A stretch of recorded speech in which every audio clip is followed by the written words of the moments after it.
All right, ladies and gentlemen, welcome back to Canada Hoops. It's your boy Maddie. Thank you for your continued support. Please keep downloading and sharing us. Visit our YouTube channel. Hit us up on Instagram and X.com.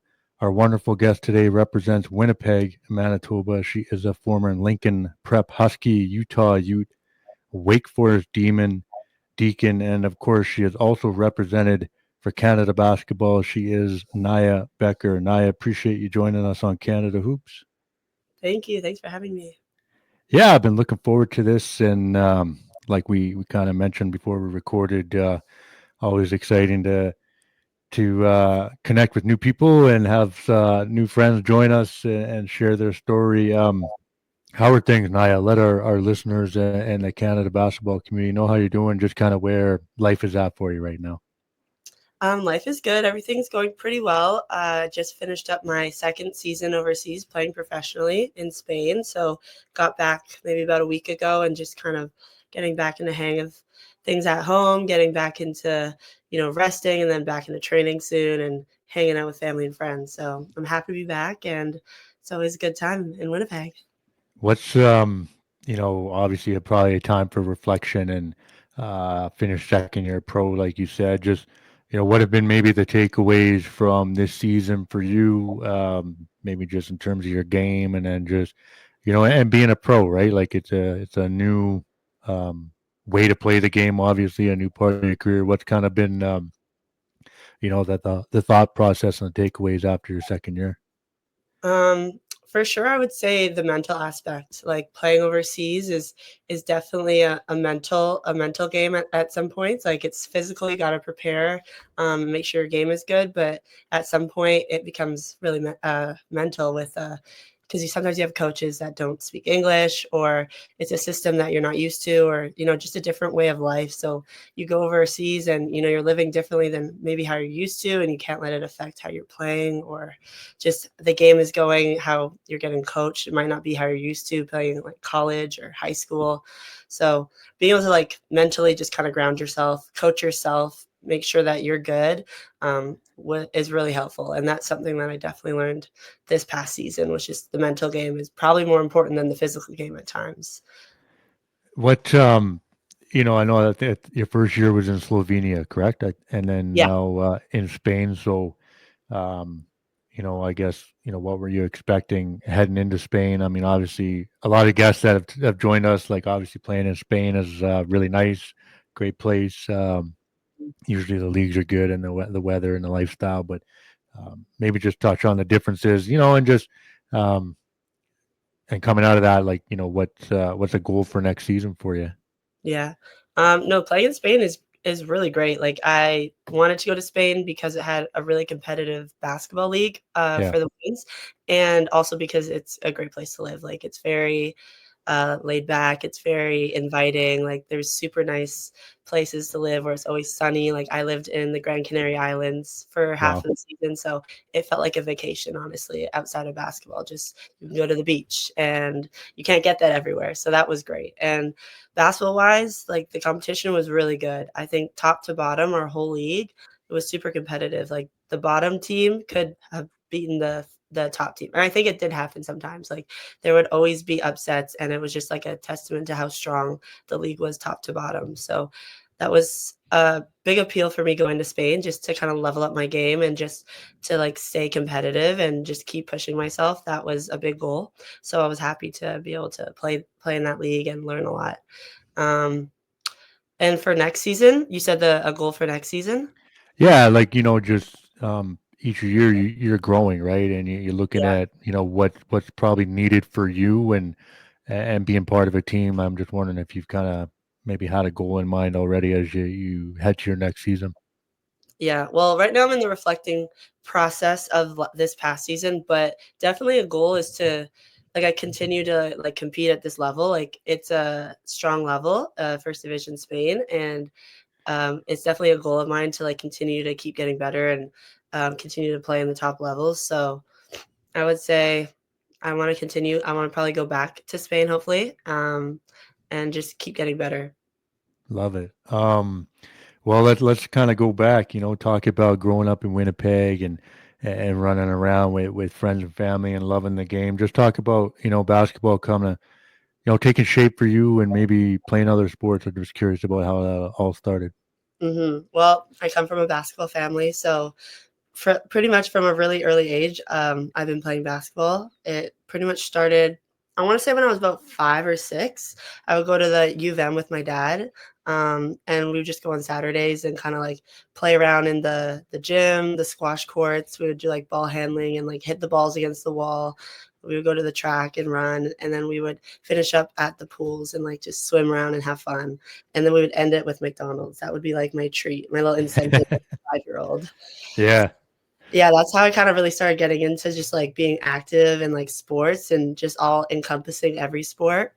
And it was just a fun way to hang out with my family. Like I have 2 younger siblings, and as they grew up, they would join us too. So it was like a kind of like a big family bonding thing, that I really enjoyed, and it probably is really impactful in just like gaining the love for sports in general.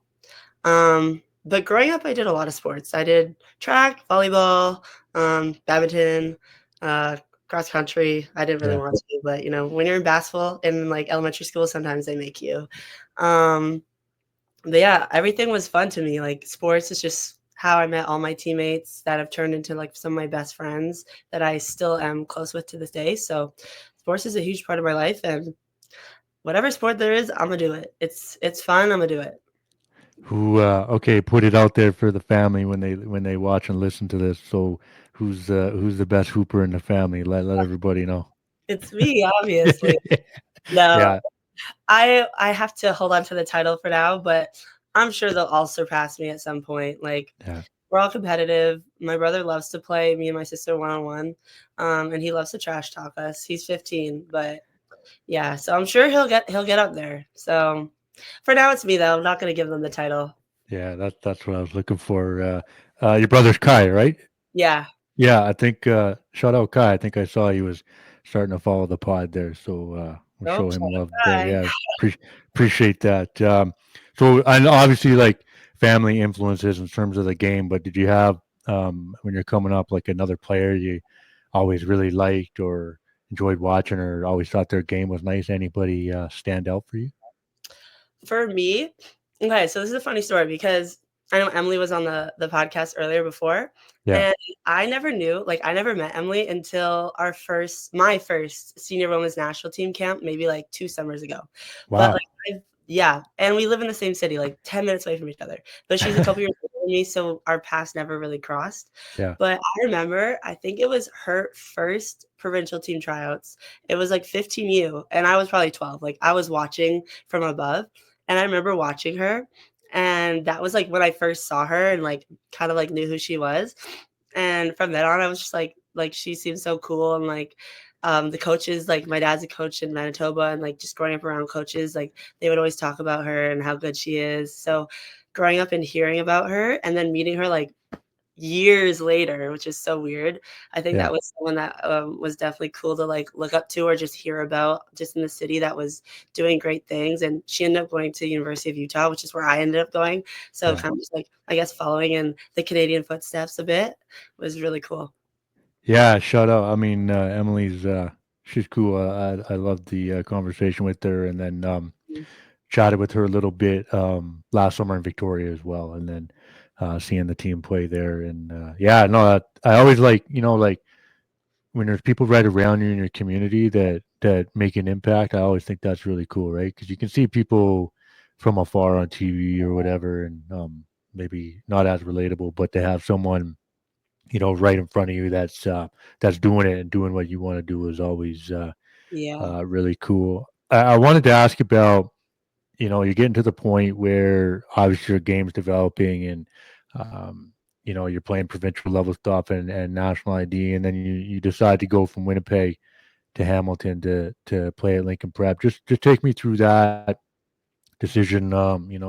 Leaving home. Your family has to have a sit down and chat about that, but I'm just curious how that unfolded for you because it was obviously a smart decision. I know you had a lot of success there, but I just love to hear about that decision. Okay. Yeah. Honestly, it was a pretty easy decision. I was just I felt like I wanted to go to Ontario just to kind of like play in the OSBA and like just like know that I was like at that level like of playing, because sometimes when like the provinces are divided, it was hard to like see where I matched up and in that level of basketball with like different provinces. And I just took it as a challenge. Like I knew that I could play at that level and I wanted to just also prepare for college. I had already committed at that point before going. Okay. So it was more of like a get ready for college year for me, just living away from home, like having to kind of be self sufficient, playing with a new coach, a new team, in a new league, kind of like a university trial, I guess. And it was a great year. It was super fun. We ended up winning that year. I had lots of fun with all the other girls. We had some other girls from different provinces, Bryn Maskowicz, that was on that team as well. Yeah. Um, yeah, it was great. I switched schools. It was ended up being like a private school, so different adjustment there. But the OSBA is great. It was, I think, the second year of OSBA, and it was a super exciting year. It was really fun. Was it easy to maybe make the transition, just knowing like you'd already committed, like there was no kind of pressure by any means, and just you were ready to go, just test yourself? Like, was that Mhm. part of it? It just felt easy to do that because of the commitment already. Yeah, it was kinda like a weight off my shoulders, I guess, because I know during that year there was my teammates were still talking to colleges and, like, having visits, and, like, there was stress in the house, like, we all lived in a team house, so Yeah. there was stress, but, knowing that, like, I had already kind of finished that chapter and just needed to focus on basketball was really helpful and just a little put my mind at ease for that season. Yeah, no, I mean, I know there was a lot of success there. You guys won it, and you and Bryn formed a real good duo. Because I remember at the time, actually, funny story. After a men's league game with her dad, Brian, um, I think Brian's wife and like Bryn's mom called Brian, and we were out for a beer after our game, and then that was, Bryn um, telling that. Mom and dad that like UCLA had offered, so they were all pretty excited. So I remember, I just remember, sitting around all the time with Brian and just hearing about the year at Lincoln Prep and the success you guys had, and you guys were a great duo. And I know you played provincial stuff with Manitoba, which is always a lot of fun for players to represent their province. Maybe just touch on that as well. Nah? Yeah, provincial team is awesome, and I Yeah, guess the way we finished it off, we had Canada Games in Winnipeg, so that was, nice. like, the best way to finish off a provincial team career. But, yeah, growing up through a 15U, 17U provincial team, it was so fun, like, school's over, you just have basketball in the summer, you do tryouts, and then get the team together and practicing and team bonding, and like, the team was super close, like, every team I've been on, because Winnipeg is pretty small, so the basketball community is even smaller. So Yeah, the girls that are on our team, like, I've known them for so many years. Elementary school, played against them in high school, college, watched them do great things, and, like, still close to them to this day. I see them when I'm home in the summers, so I feel like provincial team really kinda, like, sets the foundation for, like, good, strong friendships, and, of course, putting Manitoba, like, on the rise and, like, competing at provincials and against, like, the top, provinces is always the goal, and to be able to I think we got bronze. We got bronze my last year in Canada Games. That right. was that was super fun. I was really happy. It was, like, packed. Everyone in the city was there. It was so fun to play in front of friends and family, and it was just so fun. It was great. Love it. Love it. No, I mean that's always a special time, as a player and getting those opportunities. Let's dive into Utah. You are ready to go there and become a Ute. Just take me through the process of starting that and why you chose Utah and just starting your NCAA career. Yeah, no, my years at Utah were great. I decided to go there because for a lot of reasons, actually. Like they had so much success with Canadians going to that school, Yeah. um, and they already had like I think 3 Canadians on the team when I came, so I knew that I would kind of like fit right in. It would be a good transition. And then the coaching staff, they're a great coaching staff and a great conference. And I was really excited to just compete in the Pac-12 against some of the other best players in the country and a top Power 5 school. But yeah, my years at Utah were great. It was so fun. Salt Lake City is a great city. It's like a college city. the college campus is right in the middle of the city, so there Nice. was so much to do outside of basketball, just with like you could go hike a mountain or you could go snowboard. We weren't allowed to snowboard because of sports, but Yeah. good if you're just visiting. Yeah. Um, and the girls were great. My freshman year, I feel like I got really lucky being on a team that had such great people. And my freshman year was probably one of my favorite college years ever. Like we never had drama. We worked really hard. We had some really good freshmen. I think one of my best friends as an incoming freshman ended up being Pac-12 Player of the Year. Shout out Nice. Trey.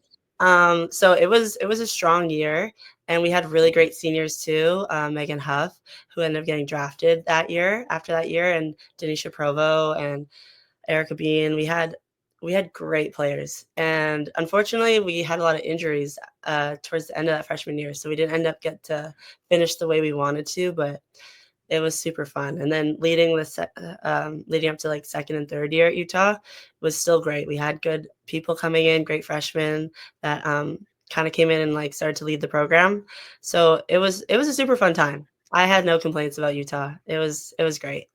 Was there always because of the history of the Canadian women there, like was that maybe at the start with the recruiting or throughout your time there, was that always something that the program talked about a lot? Like obviously now with the talent in Canada, like every school is going to recruit top players in Yeah. Canada, but because of the history, like I think about Kim Smith and obviously Mhm. Emily yourself,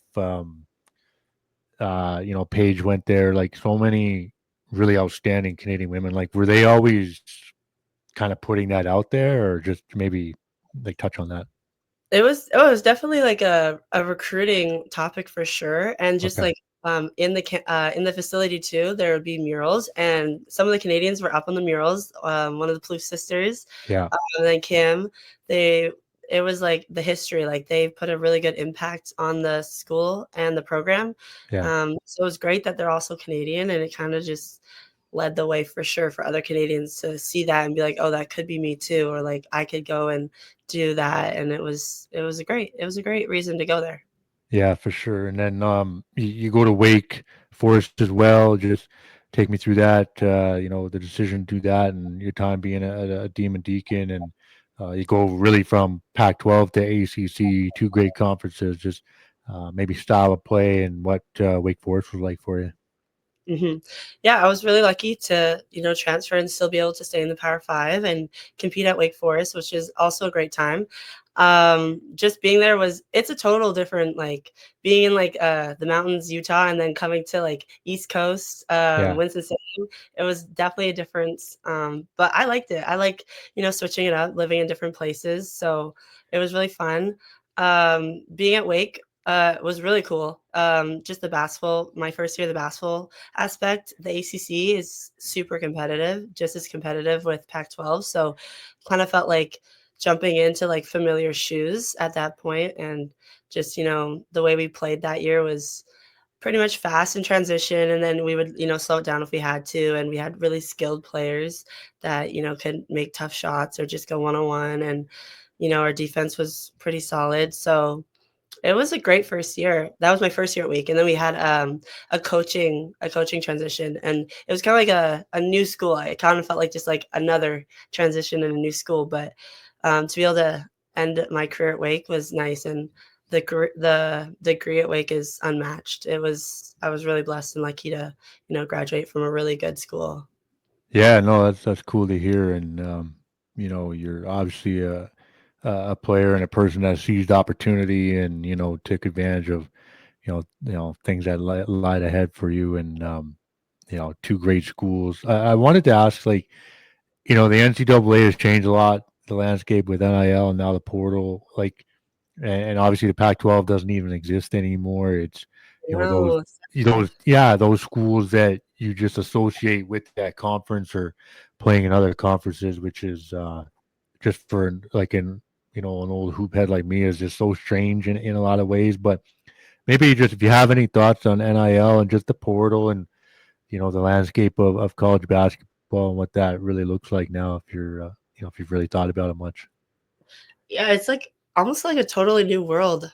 I wish NIL was a little couple years earlier, honestly. It was like as Yeah, soon yeah, as I graduated, NIL is yeah, a thing, so I missed out, but yeah, I think it's great. It's cool. I mean, it kind of puts a different aspect to college basketball, I guess. It's like kids aren't always staying at the same school for their whole careers. It's kind of like a more of a business side. So that's interesting to like learn about. I'm learning more about it from my sister who's in college now. So kind yeah. of like learning as I go. But I think it's cool. I think all in all, it's like bringing more eyes and more viewership to women's basketball, which women's basketball deserves. So the trajectory is going uphill, and I really appreciate that. But it's definitely cool to see that like it's kind of turning more into a brand. I guess there's always positives and negatives with that, but it's cool to see, kids getting what they deserve and like the recognition for the hard work that they've put in. So I like it and I can't wait to see what else happens.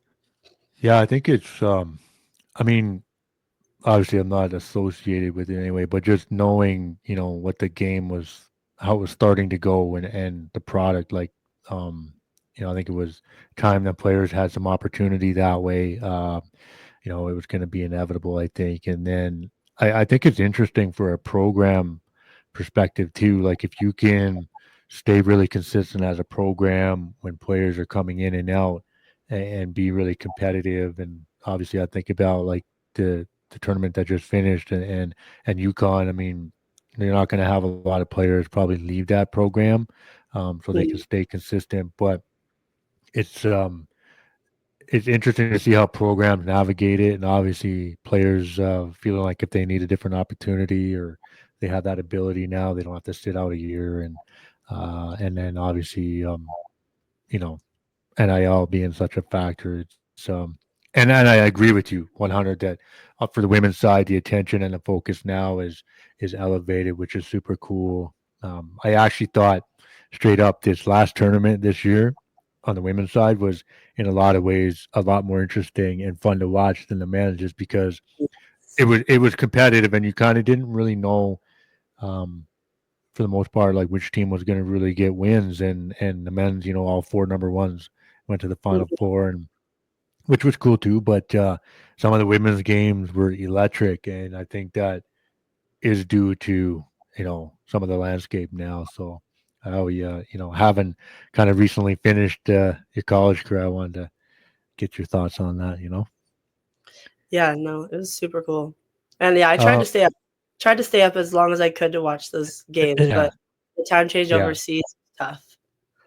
Well, and like, so the women that really excelled this year now, like shortly after, they take that attention to the draft, and Mhm. and if they don't get drafted, okay, people started to really like these players or follow them. So where are they going next on their pro journey, right? So then it just brings more um, attention and fans along the way, because the players were really good in college, and people want to see them continue to play, right? So I think it's good for the game, and I think it's good for the attention on the women's side, right? Oh, for sure, Um, 100%. y- Talk about going pro. I mean, we touched on it a little bit, but I'm curious what maybe leagues we're looking at, what your pro goals were throughout your college career. Figuring that you always wanted to play professionally, just that's the next step in the journey. Just take me through that. Yeah, okay, sorry. Sorry. Yeah, we're good. We're good.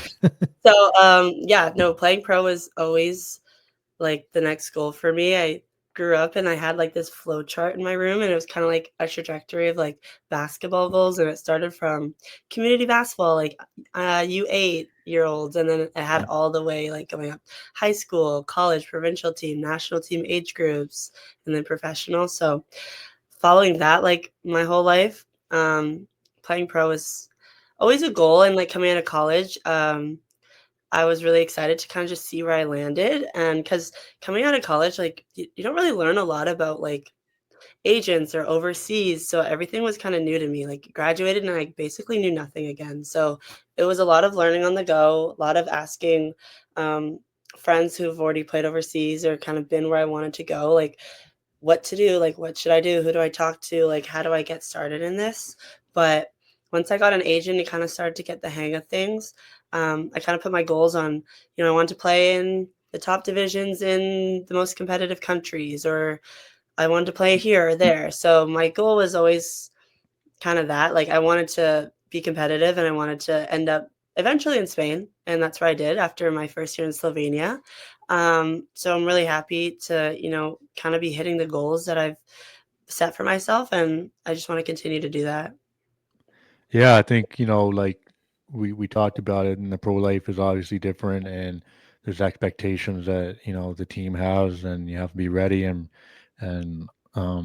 you stressed how important the mental side is, maybe more than anything, and you have to be very accountable, obviously, for what you do and how you perform. So, um, I know just from talking with others, and obviously you as well, like the pro game is different, and it's you might not know where you're playing next year and whether you have a deal in place. So um, I'm sure you're going to have a lot of success as a pro, and great things are coming ahead for you that way. Niyah, like the Canada basketball side, we love to talk about that here on Canada Hoops. That's what we really enjoy. Like, what is playing for Canada meant for you in your career so far, and being able to wear the red and white? Honestly, like it's been everything. I feel like growing up, you just kind of see playing Team Canada as like a big honor and it's a huge pride to just represent your country. But where I'm at now, like I take so much more pride. Like being able to go and play in other countries and kind of see how other countries like run their basketball programs, it honestly gives me an even bigger appreciation for Canada basketball and just kind of like the foundation that they set and how they treat players and how they come about like being the best. Well, the new saying is being the best in Canada and for Canada. So Yeah, I really appreciate kind of everything that they do for us. And just playing on the team is always a huge honor. Like every girl that is competitive about basketball wants to play for Team Canada. And just being able to get selected for any age group or a selection ID camp, however old you are, is always a huge honor and it's always fun. Outside of basketball, I've met like some best friends on Team Canada, and I still stay in touch with them. Like they're all also playing overseas. Shout out Keishana Washington, and we're yeah, always texting, like we're always checking up on each other, always trying to like see if we can visit each other. She played in France this past year, so it's just like the connections of Canada basketball. They run pretty deep. Even in Spain, there was a couple Canadians like Sammy Hill. Um, yeah. and she played like pretty close to me, so we got to like see each other a bit. Quinn Donsetter, Samantha Cooper, like all these players that have gone up through the Canada basketball kind of pipeline and are playing professionally, and then you get to meet them in your like later years. Like it's really cool, and it's kind of just like another bond. What have the conversations been like with uh, mom and dad and siblings in terms of, obviously you're wearing Canada on the front, but there's a lot of pride with putting Becker on the back too, and what that takes, and commitment and sacrifice from everybody. And I'm just curious about family conversations about that, being able to represent your family while playing for your country as well. Yeah, no, it's super big to be able to like represent my whole family. Um, Yeah, they've really sacrificed a lot for me and for my sister and brother as well. Like we're a basketball family, so kind of like basketball's on the forefront of everything we do. Like we're always in gym practicing. My mom's always been driving us to practices or carpooling. Like it's more than just my family too. It's like my friends' family, everyone in the basketball Manitoba community. Like we kind of like when we get to play for Canada, we do it for all of us. So just being able to represent everybody, it's so great. It's like I really can't thank everyone enough because like I'm not really here without everyone's help. Like the trainers that I've trained with. I've been shooting with Michelle Hines, who's the head coach at University of Manitoba, since I was in high school. Just like every summer going back and training with her.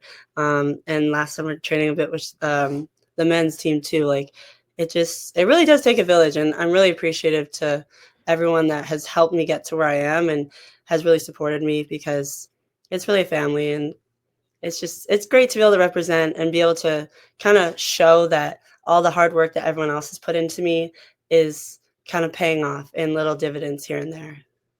yeah, and I mean, like great reflection, and I'm sure everyone's more than happy to do it. And that's a common theme for a lot of players. Hey, like yeah, there's work and dedication on their part, but same for their friends and family that helped them get to that Mhm. spot. Who have you grown close with? I know you played U17 Worlds and Global Jam and senior women's national team camps. You touched on a couple teammates that you connect with, but who are you tight with and close with from your time with the program? Well, honestly, I love everybody. Like, I'm kind of the type of person that loves to be friends with everybody. So Yeah, I can't really say that. Like, I could list so many names, but obviously yeah, Tara, she was just on the pod earlier, and me and yeah, her like become really good friends too. And Kishana yeah, Washington. Um, I really could list everybody like Emily Potter, Sammy Hill, Naira yeah, Fields, Aaliyah Edwards, Marissa Russell, like all these people. yeah, Like, yeah. it's just been so fun. Like, some of them I just like met recently, like Emily, Sammy, and Naira, but the ones that are my age or a little younger, Letitia, like I've known them since I was 13, 14. So it's just been like 10 years of, close friendships with Canada basketball. And like, as soon as you get invited Nice. to a camp, you're like, oh, I get to see my friends again, like from other provinces that you don't normally get to see just because we live pretty far around Canada. But yeah, Canada basketball, shout out to them for giving me some great friends and Yeah. for great basketball. It's funny. Like, there's not much Canada basketball content I don't miss. Like, whether it's on X or IG, but I always notice like when you're at camp or part of a team, like you seem to bring a lot of energy, and like you just like when they put content, you're always posing and smiling Yeah, and stuff. So I think that like those are just things that I catch that I think are really cool because I think maybe speaks to being a good teammate and just being um, someone that brings a lot of great energy to a team that not every player does that, and is always needed no matter what team it is, right? So I always thought that thank um, you. was yeah, no, I thought that was cool, and I think that speaks to you just really connecting with a lot of people like you just talked about. Obviously, down the road, senior women's national team probably I'm sure a big goal. We look ahead to the World Cup and obviously LA 28 Olympics. Just touch on that. I'm sure that's something that you're thinking about in the future here with that window and that cycle, and they're getting close to naming a new head coach, I believe, just from what I've been told. But yeah, just talk about maybe future goals with the program. Yeah, no, future goals. Well, my goal has always been to represent Canada in the Olympics. So 2028 is the new Yeah, goal. yeah, Um, and I think just the group that we have with the senior team, like we're all committed to that goal. Like we want a podium, we want to compete and do well at the Olympics, and that starts now at training camps, America Cup, like everything we yeah, do, we have that goal in the forefront of our mind, and we're taking it seriously. And we're putting in the work, and when we come together, we're having fun, but we're getting the job done. So that's my goal. That's my goal, and I'm super excited about it. I'm super excited to just kind of keep, learning, growing from, everybody that's older than me, everyone that's younger than me, and still doing amazing. Um, it's just a great environment to be in, and I'm really happy to be in it.